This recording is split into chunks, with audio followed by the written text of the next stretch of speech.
Hello, everyone. I'm Marcia Kavanaugh. Thanks so much for joining us. Well, ugly from the very beginning, the BP conflict got even uglier this week as the first person to be criminally charged in connection with the spill was found guilty, and also as BP came out swinging against a local chef and a lawyer. We'll look at those developments tonight, as well as David Vitter's gubernatorial aspirations, the latest on the mayor's election, and Duck Dynasty under fire. Our Future Watch segment examines the strategy of having 2 bowl games in our town, and we will remember some old acquaintances not to be forgotten. Joining us are tonight's Informed Sources, Errol Laborde, producer of Informed Sources. From Baton Rouge, John Maginnis, publisher, La Politics Weekly. Kathy Finn, freelance business journalist for Reuters, and Don Ostrom, our Future Watch reporter. We'll start with John. Looking ahead to our governor's race, which is really sort of upon us, it's sort of breathing down our necks right now. Just 2 years to go now. Just 2 years of heavy politicking. So what's it looking like right now? Well, right now, David Vitter made news in the last couple of weeks saying that he was going to be thinking and praying, reflecting over the holidays about whether or not he should run for governor. Usually when a politician starts asking for prayers and thoughts, he's not going to come out a month later and say, nah, I'll pass. What's interesting is that Vitter really had the option to take his time, and a lot of people thought he would wait to see if the Republicans would take back control of the Senate and then possibly stay for a higher leadership position.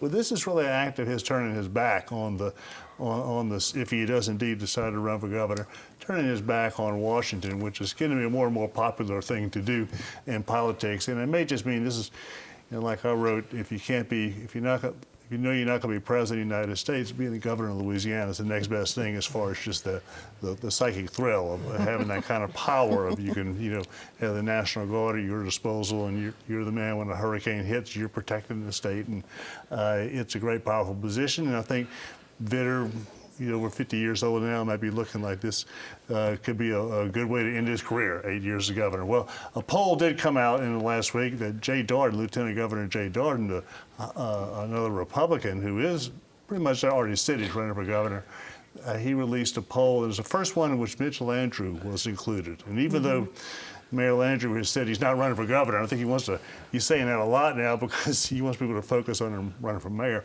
But he was put in this poll, and it came out Vitter, Landrieu, Darden, 1, 2, 3. And a lot of people think that's kind of the way it looks right now. So the challenge for a guy like Lieutenant Governor Darden would be to kind of take some of that Republican strength off of Vitter, and then the big question would be, will Mitch Landrieu indeed decide in 2015 that he wants to be governor? What about John Kennedy? Well, Kennedy is someone that he draws from the same pool, conservative pool, fiscal conservative pool, as Vitter does. And it seems like if Vitter ran, that more likely that Kennedy wouldn't. If Vitter did not run, Kennedy would probably run, but it looked less likely. It looked more and more likely like Vitter's going to run. Any other names are being thrown around out there, Republican and Democrats? There are. When you have a Democratic candidate already out there, State Representative John Bell Edwards of Amite, and he's raised some money, but he has to be looking over his shoulder at Mitch Landrieu. You wonder if he would stay in the race if Landrieu got in. And there's others, John Kennedy, Scott Angel, the Public Service Commissioner. He's still thinking about it. We got, it's over a year and a half before qualifying, but it is the one thing that's politically kind of consumes more talk than anything else these days. Meanwhile, there's Bobby Jindal. I don't hear Jindal's name mentioned as often when people talk about possible presidential contenders. He seems to more fallen off the radar screen when he's not. There's even some new faces that have come along, like Ted Cruz, and have supplanted him as the new hot thing. And when there is a lineup of candidates, he tends to come out 8th or 9th. Which still, the way the Republicans managed to implode during the 2012 election, there's still hope for some guy who's sheer-footed and doesn't make a lot of mistakes. But the trend seems to be going away from Jindal as a presidential candidate, but I think he's still going to be, the question will be what kind of political player can he be when he's no longer a governor? So you've mentioned polls, and Vitter has come out ahead on I know one poll, but also a second poll. He's There's so at far least ahead. two polls here to show that he gets over half the And this for Republican. governor, is that what we're Yeah, talking he about? gets over half the Republican support. So that really shows that the scandal he had is really behind him as far as his base goes. There's still a lot of people who still don't like him because of that, or just that, or a lot of Democrats, they can't imagine had to have 8 years of Bobby Jindal followed by 8 years of David Vitter.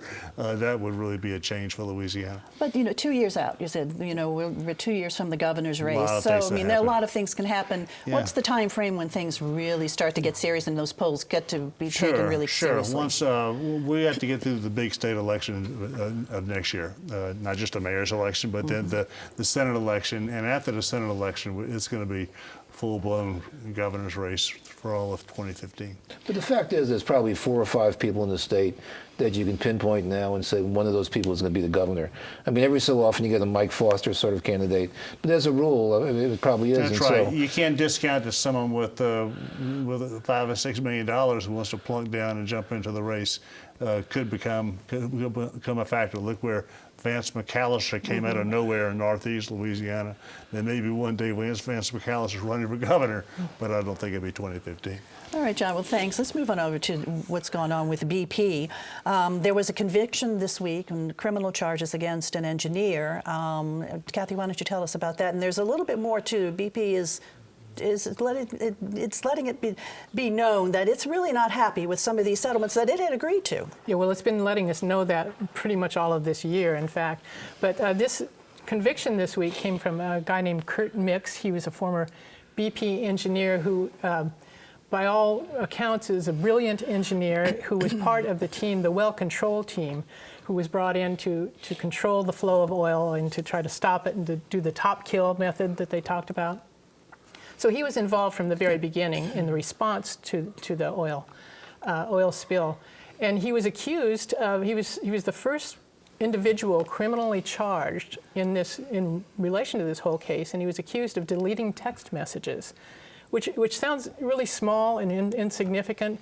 But the jury disagreed with that, and in fact, the messages that he deleted they were strings of messages on his iPhone, and they were all either between him and his immediate supervisor, or him and he and a contractor, a BP contractor.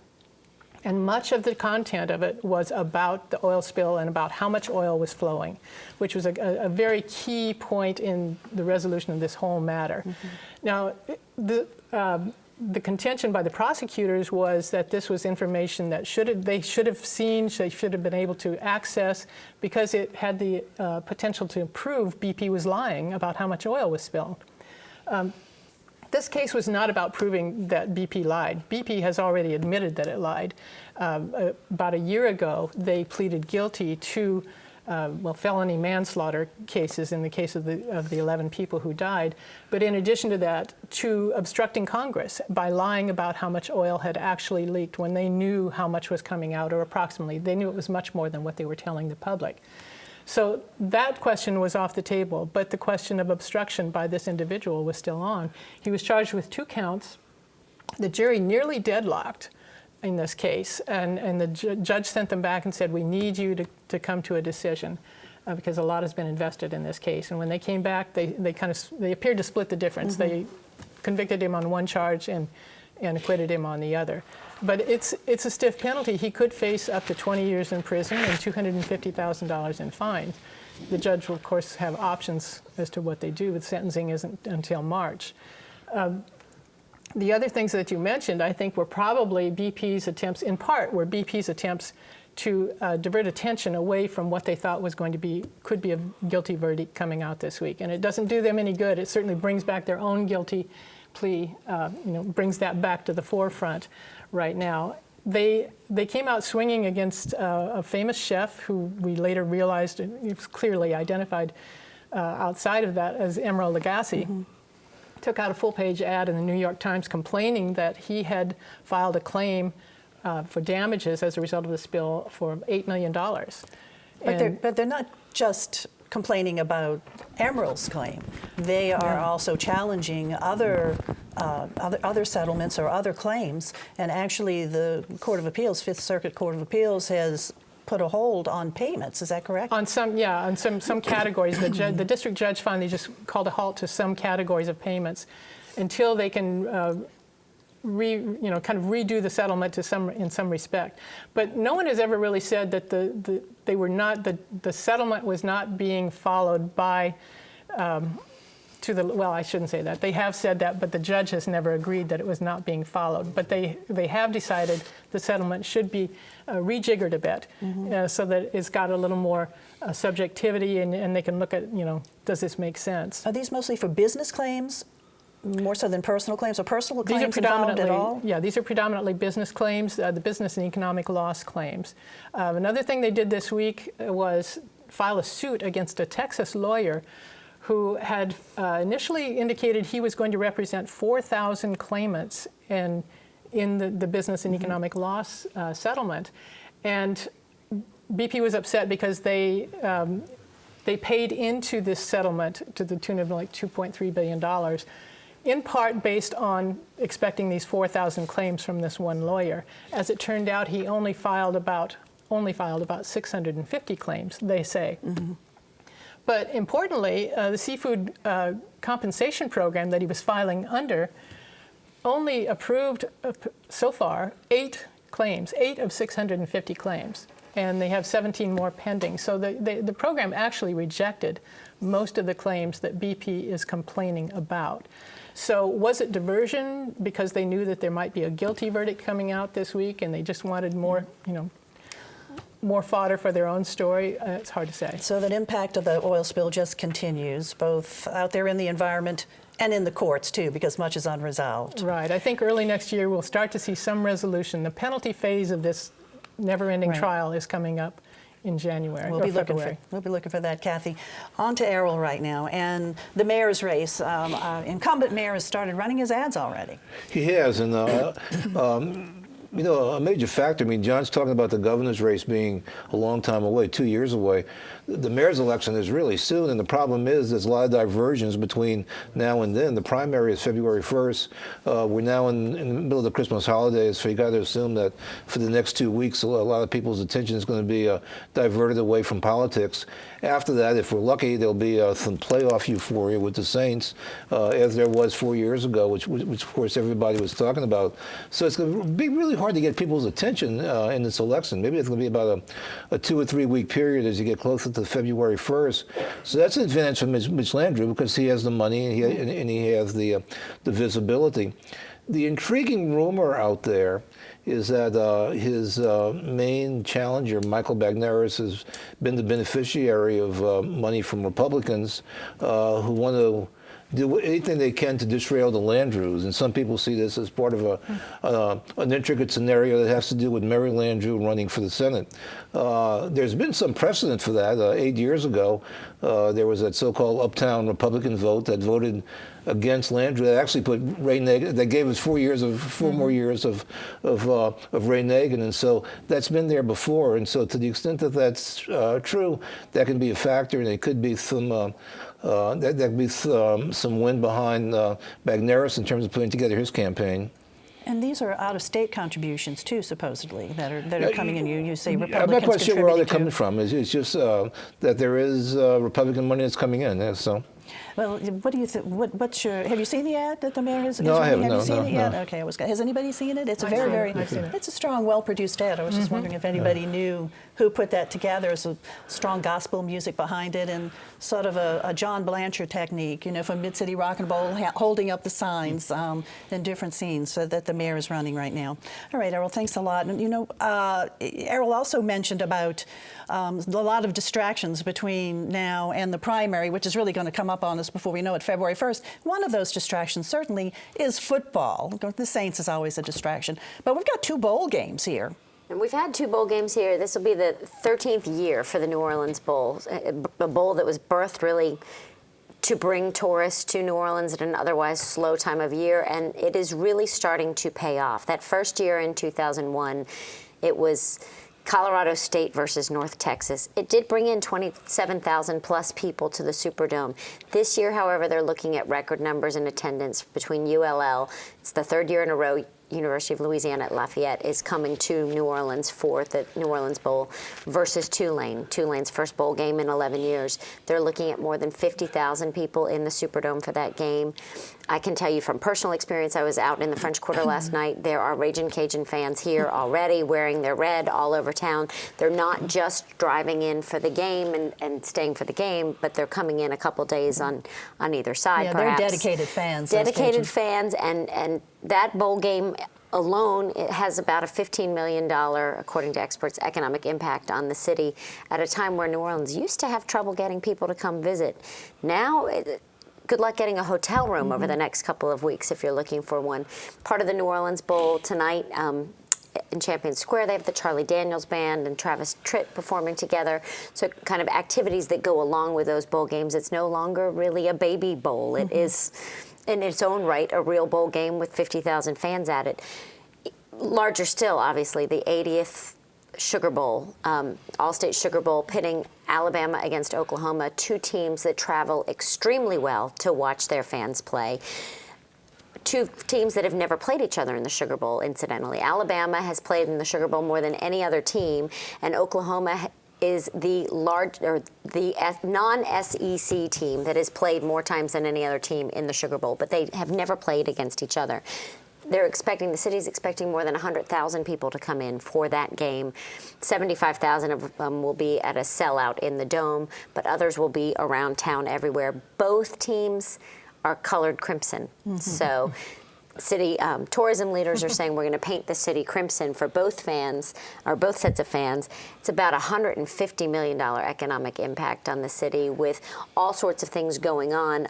Among them, Allstate puts on a fan fest in the Jack's Brewery parking lot off of North Peters that is free and open to the public from 12 to 7 on both New Year's Eve and New Year's Day, with bands the likes of Imagine Dragons, which I might be dating myself young on this set, but most people know it's a very, very, very popular band.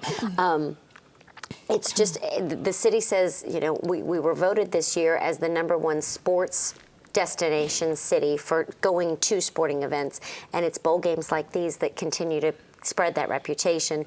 City tourism leaders are doing social marketing campaigns in Lafayette and in Oklahoma and in Alabama to help market the, you know, it just gets the name out there more and more and encourages people to travel, and by all accounts, it works. And usually the Sugar Bowl is a big boom, but last year's Sugar Bowl was a fiasco dog. because they had Louisville in Florida. The Florida people were angry, and their team didn't do well. They didn't feel like traveling. Louisville didn't draw people, and so it was the New Orleans Bowl almost outdrew the Sugar Bowl. The Sugar Bowl did last not year. sell out last year. Yeah. There was some fear that Alabama fans maybe wouldn't travel because they were angry. You know, they expected to be playing for a national championship, not in the national championship after what happened in their Auburn game. But they say, you know, because it's drivable, the Sugar Bowl worked out. If the Sugar Bowl maybe weren't drivable from Alabama, don't know if those fans would be traveling at the And numbers also they're because traveling. it's New Orleans. I mean, New Orleans is a place you want to go for. Right. And the school, Alabama, initially had an allotment of 17,500 tickets. They went back and asked for 5,000 more. And restaurateurs, I talked to a couple people in the restaurant industry this week, and they say the Sugar Bowl is fantastic for getting people in the finer dining restaurants and spending a lot of money while they're here. We're going to have a New Year's Eve celebration leading up to that, so it's a very, very busy time over the next week and a half. But if you're not wearing crimson downtown over You're New Year's Eve and New Year's Day, you might stand out as an oddball. Right. It's a clientele for those bowls. It's alumni more than students, and the alumni have the money. Exactly. And so they go to the expensive restaurants. Well, we have to touch on this because it's been a story burning up the internet, certainly, and also on cable news, and of course that is Duck Dynasty. John, we are in a Duck Dynasty controversy, and our governor even entered into it. Well, it's two things you don't mess with. One is Cajuns, one is the rednecks. And now whatever comments Phil Robertson made in GQ were offensive to homosexuals, that it was nothing compared to the reaction once A&E suspended him from the show.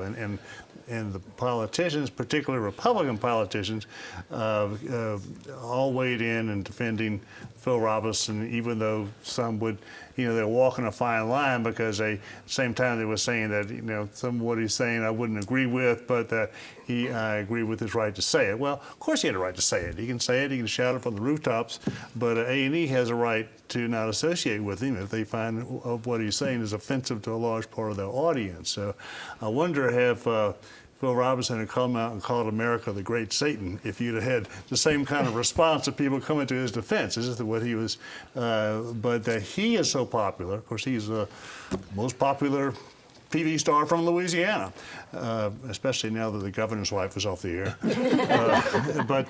And politically, he is a force to be reckoned with. He was so helpful to get Vance McAllister elected in Congress. So he's a power in himself, and he represents that, not just the redneck, but the Christian, a rural Christian guy who's outspoken and doesn't, let the chips fall where they may. So I don't know where this is going to end up, but I'm sure A&E is going to be a loser one way or the other. I think the oddest part of this story is just Phil Robertson being in GQ magazine. And they should have known, and A&E should have known at some point he was going to go over the line. He was going to say something, and maybe they should have been a coach. I don't know. Maybe you can't coach. I don't think he's coachable. Phil Robertson, probably not coachable, but it's politically he sure drew a lot of support from people like Bobby Jindal. And of course, you compared it to Miley Cyrus gets a laugh, and then Phil Robertson gets suspended. That's terrible. Well, Miley Cyrus wasn't saying that gay people were going to hell. She was just twerking, whatever that is. I still don't know. Right. And he made those comments in the GQ magazine interview that was done. He was asked this question by the reporters: what does he consider a sinner? It's all in that context. He didn't make the comments on the program itself. Right. And he didn't just go out to say them and spout off against gay people. He was directly asked a question and provided his opinion, and which he says is based on his faith and based on the Bible. So, but it's been quite the story. Something else that's happened over the past couple of weeks has been rather sad news that we've heard: the passing of some people who have really contributed so much to our community in the world of art, in the world of architecture, in the world of media. Errol? Well, George Rodriguez. The outpouring that there was for him this past week was amazing. There were some people that were critical of Rodriguez because they said, well, this blue dog thing is just a gimmick. But yesterday I was at in the basement or the first floor of the Intercontinental Hotel, where they have 8 Rodriguez paintings, and they were there before then. And I realized that blue dog really drew attention to the larger symbol. I mean, like one of them was with Louis Armstrong, one was of Al Hurt, and he did a lot of those. They really drew attention to Louisiana, and those things they had a humor to them, and it was a style, it was a way of doing things, but he certainly had his impact. He had been convalescing in California. We'd run a story about him a few weeks ago where he'd had this very critical operation. And as recent a few weeks ago, they thought that there was hope that he might recover, but obviously it took a bad turn. But I think his art will be something that's important. It'll be well remembered. Another person is Frank Davis. Frank Davis on Channel 4. He did his Naturally New Orleans segment. I think he was best with really pioneering outdoor reporting when he would do his fish and game forecast. He put a real humor into being out into boat and the adventure. I mean, when you saw his reports about just catching a fish and catching a sac-a-lait or something, and naming all the places to go fishing, I think he really made it interesting, and he really pioneered that kind of reporting. And of all his Naturally New Orleans segments, my favorite was every year around this time the Benny Grunch 12 Yats of Christmas, which was something that he brought.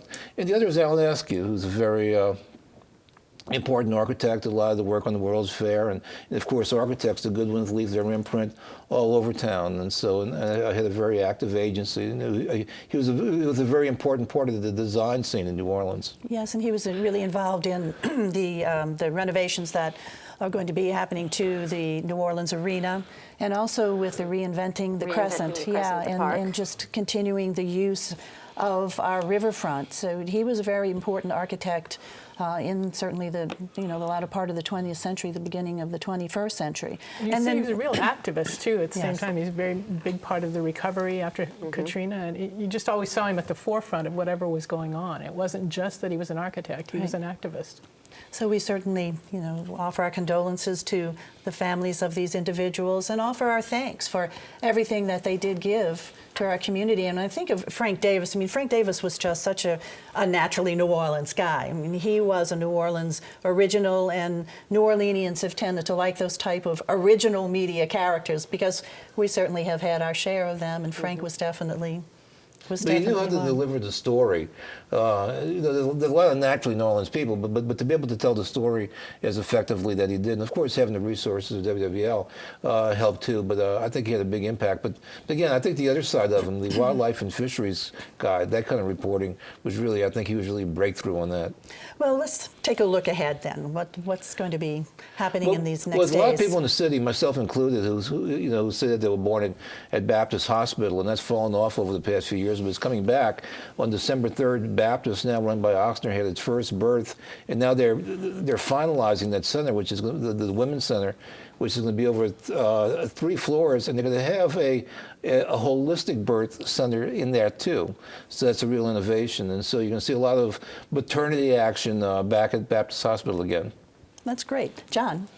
The Havana outpost, the application's been withdrawn. The developer, I think, succumbed to the quarterites who were in the VC Pora that opposed it, and he said he is going to work on something that might be more palatable to the residents.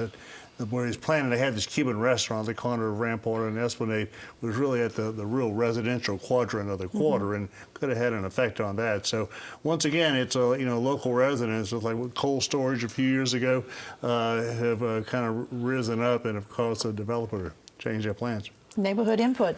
Kathy? Well, I have to go back to shopping. I think, we've got a few days left to get out there, and I think it's a good time to look for bargains. I think you're going to see steeper and steeper discounting starting this weekend. Because I think while the numbers have been good, they have not been quite as good as retailers had expected or hoped for. So you're going to see the price cutting going on right up to Christmas. Are we seeing more internet shopping? Definitely more internet than in past years. I mean, it's becoming just huge. But even there, I think the numbers have not been as high thus far as people expected, as the retailers expected. Dawn? Signs that populations are coming back in areas of the city that maybe weren't as dense right after Katrina. The RTA announced it will be increasing some services starting January 5th. One of them are more nighttime buses in the late evening along Morrison Avenue in New Orleans East. Well, that's certainly good news. And Jackson Avenue, a lot of service increases, That's so great. check with the RTA. Look, I want to thank you guys very much for joining us this evening. I hope everybody has a wonderful Merry Christmas, great holidays. Thank you guys for joining us. Also to you, Merry Christmas, Happy Holidays to you all. Hope to see you again next week for Informed Sources. Good evening.